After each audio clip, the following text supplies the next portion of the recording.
حضرت مالک بن دینار فرماتے मैंने 60 हज किए। एक हज के मौके पर मैंने बड़ा रश देखा, लाखों का इज्तिमा हुआ। मेरी बातों की समझ तो आ रही है ना आप दोस्तों? जो नहीं बोल रहे उन्हें भी आ रही है ना? अल्लाह जज़ा दे। कहते लाखों का मजमा था तो मेरे दिल में ख्याल आया, मैंने कहा अल्लाह इतने लोग आए हैं, इनका हज कबूल भी हुआ है कि नहीं? फरमाते मैं सोच रहा था तो रात को ना ख्वाब में मैंने किसी कहने वाले को कहते हुए सुना कि सबका कबूल हो गया। बल्ख का रहने वाला मोहम्मद बिन हारून बल्खी है, उसका हज कबूल नहीं। फरमाते शहरों के अलग-अलग खैमे लगते थे। अब भी आप हज करने जाएं तो पाकिस्तानियों की रिहायशें अलग होती हैं, इंडियन की अलग, बांग्लादेश के अलग, मिस्री, यमनी, सब लोग अलग-अलग रिहायशें होती हैं, झंडे लगे होते हैं मुल्कों की। कहते मैंने सवेरे उठ के ढूंढना शुरू कर दिया, ढूंढता हूँ वो बंदा मिले। कहते जहाँ बल्ख शहर के लोग रहते थे वहां चला गया तो मैंने लोगों से पूछा तुम में मोहम्मद बिन हारून बल्खी कौन है? लोग कहने लगे वो तो बड़ा नेक आदमी है, परहेजगार है, बड़े भोले भाले, बड़े अल्लाह वाले, रियाज आपको बस हम ही जानते हैं, वो तो बड़ा नेक है, परहेजगार आदमी। मैंने कहा अच्छा कहाँ है? उन्होंने कहा पहाड़ के पीछे उसने खैमा लगाया हुआ है, सारी रात इबादत करता है, सारा दिन रोजा रखता है, कायमुल लैल है, साइमुद दहर है। क्या बात? फरमाते मैं उन लोगों की बात सुन के हैरान हो गया कि मुझे क्या बताया गया, ये क्या कह रहे हैं? फरमाते मैं पहाड़ के पीछे गया। हज़रत मालिक बिन दीनार अलैहि रहमा फरमाते हैं जब मैं वहां पहुंचा तो मैंने उस शख्स को मुसल्ले पे बैठे देखा, कसरत इबादत के आसार उसके वजूद पर नजर आ रहे, सीधा बाजू उसका कटा हुआ था। फरमाते 2 रक्ते मुकम्मल करके ना मैंने उसे अस्सलामु अलैकुम कहा तो मुझे कहने लगा वालेकुम अस्सलाम, आप मालिक बिन दीनार हैं? मैंने कहा बड़ी इसकी फिरासत है। फरमाते फिर उसने ठंडी सांस ली, कहने लगा आपको ख्वाब आई होगी कि मेरा हज कबूल नहीं हुआ। फरमाते मुझ पर और बिजली गिरी कि क्या कह रहा? मैंने कहा यार लोग भी तेरी तारीफ कर रहे हैं और तेरी बसीरत भी बड़ी है, तो ये माजरा क्या है? कहने लगा आप ना पूछे। ये कह के उसने रोना शुरू किया, देर तक रोता रहा।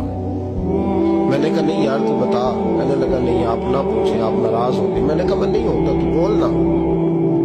कहने लगा हुजूर 24 साल हो गए मुझे हज करते हुए, 24 साल, 24वां हज है मेरा, और हर साल कोई अल्लाह का वली आके बताता है कि जा चला जा तेरा कोई नहीं कबूल।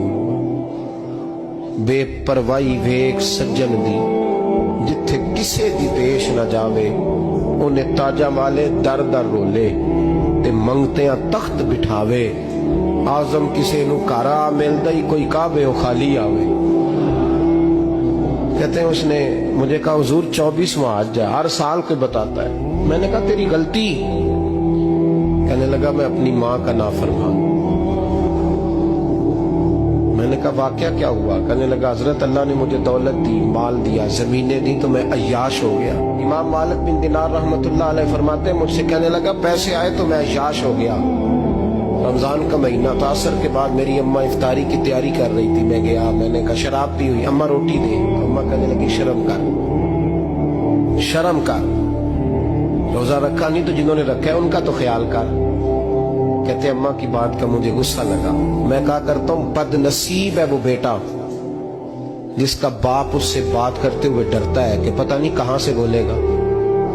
बदनसीब नहीं वो बेटा जिसकी माँ उससे बात करते हुए सहम जाती है कि पता नहीं कौन सी बोली बोलेगा। बदनसीब नहीं कि माँ बाप भी जिससे खोल के बात ना कर सके। हजरत मालिक बिन दीनार से कहने लगा अम्मा ने जब कहा ना शर्म कर तो मुझे गुस्सा आया, मैंने माँ को थप्पड़ मारा और मेरी माँ जलते हुए तंदूर में गिरी। लोगों ने मुझे पकड़ के अंदर बंद कर दिया कमरे में। सारी रात मैं शोर सुनता रहा पर नशे में धोत रहा। सवेरे आंख खुली तो मेरी बीवी बैग बांध रही थी। मैंने कहा कहाँ जा रही हो? कहने लगी जो माँ का नहीं बना मेरा कैसे बनेगा? तो मैंने कहा मेरी अम्मा का वो तो लोगों ने रात को ही दफन कर दी जनाजा पढ़ के। तड़प के कहने लगा मुझे क्यों नहीं बताया?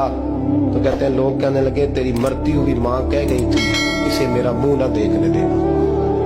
میرے جنازے کے قریب نہ آئے. حضرت مالک بن دینار فرماتے ہیں جب اس نے یہ بات سنائی تو میں نے بھی اس کے منہ پہ تھپڑ مارا. میں نے کہا تو اسی قابل ہے. کہتے ہیں وہ رونے لگا, حضور دعا کرے اللہ مجھ سے راضی ہو جائے. کہنے لگا جب ماں کی انتقال کی خبر ملی تو میں نے کلاڑی لے کے وہ ہاتھ کاٹ دیا جس سے ماں کو مارا تھا. میں نے ساری جائیدادیں خیرات کر دی. 24 سال ہو گئے, 24 سال ساری رات نماز پڑھتا ہوں, روزہ رکھتا ہوں, حج کرتا ہوں, پر ہر سال کوئی آ کے کہتا ہے جا دوڑ جا تیرا کوئی نہیں قبول ہوا. حضور دعا کرے مالک راضی ہو جائے. فرماتے میں تھپڑ مار کے آ گیا. میں نے کہا تجھ سے راضی ہو جائے اتنے ظالم سے. امام مالک فرماتے رات کو آ کے سویا تو مجھے خواب میں رسول پاک کا دیدار ہوا. تو نبی پاک علیہ السلام نے فرمایا مالک تو اسے مایوس کیوں کر رہا ہے, اللہ تو بڑا مہربان ہے. کہا حضور ماں کے نافرمان کو معافی کیسے ملے گی؟ تو امام مالک فرمانے لگے نبی کریم نے فرمایا جا اسے جا کے بتا دے تجھے قیامت میں تیری ماں کی وجہ سے بخش دیا جائے گا. کہا حضور اماں کی وجہ سے کس طرح؟ تو محبوب فرمانے لگے اس کی ماں قیامت میں اس کے خلاف مقدمہ دائر کرے گی رب کریم کی عدالت میں, اے اللہ میں نے 9 ماہ پیٹ میں رکھا, درد سہ کے اسے جنا, جگر کا خون پلا کے پالا اور اسی نے مجھے قتل کیا. رب کریم اس کی ماں کا مقدمہ سن کے کہے گا اٹھاؤ اس کو دوزخ میں پھینکو, اس نے ماں جلائی تھی اسے بھی جلاؤ. محبوب فرمانے لگے جب پکڑ کر کے مالک اس کو محمد بن ہارون کو لوگ لے جائیں گے نا جہنم کی طرف,